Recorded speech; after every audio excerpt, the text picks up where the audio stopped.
Chồng dạនេះពិតជាករណីរំលោភដល់សាហាវខូខើព្រៃផ្សៃរបស់គេមែនរំលោភទាំងក្នុងប្រឡាយទឹករំលោភទាំងក្នុងប្រឡាយជាពិសេសរំលោភទាំងផ្លូវនឹងលើគ្រឹះស៊ីផាយរបស់រដ្ឋដែលទើបនឹងបុកគ្រឹះទប់ដីថ្មីនេះថែមទៀតផងអាស្រ័យដូច្នេះសូមបងប្អូនប្រជាពលរដ្ឋដែលរស់នៅក្នុងរាជធានីភ្នំពេញ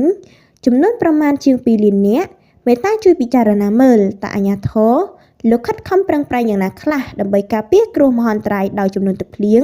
នារដូវវស្សាខណ្ឌចំការមនក្រមការអភិវឌ្ឍរបស់សាលារាជធានីភ្នំពេញលោកផ្ដោតសំខាន់ទៅលើការស្ដារប្រព័ន្ធលូប្រព័ន្ធប្រឡាយ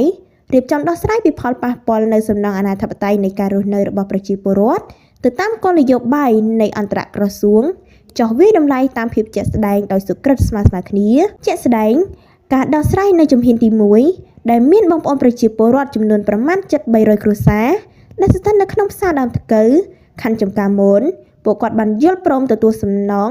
ពីអន្តរក្រសួងបានគ្រប់គ្នាដោយឡែកការដោះស្រាយជំហានទី2ដែលនៅសល់ប្រហែលជាង20គ្រួសារចុងក្រោយគេអាជ្ញាធរកំពុងតែបន្តការដោះស្រាយឲ្យបងប្អូនជាពិសេសលោកបានពន្យល់ពីច្បាប់នៃការរស់នៅរបស់បងប្អូនតើត្រឹមត្រូវស្របច្បាប់ដែរឬទេ